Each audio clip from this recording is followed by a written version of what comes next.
धवलित पद्मरुचिम् सुरपतिवन्द्यम् सुन्दर नृत्यम् सुरचित मणिमकुटम् प्रणमत देहम् प्रकटिततालम् षड्गिरितालमिदम् तत्तत् षड्गिरितालमिदम् तत्तत् षड्गिरितालमिदम्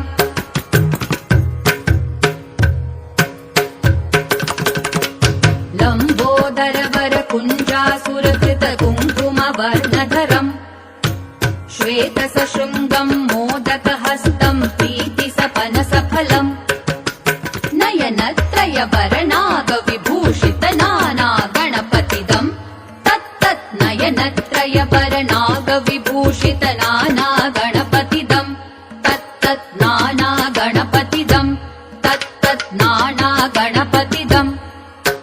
धवलित जलधर धवलित चन्द्रम् फणिमणिकिरण विभूषित खड्ग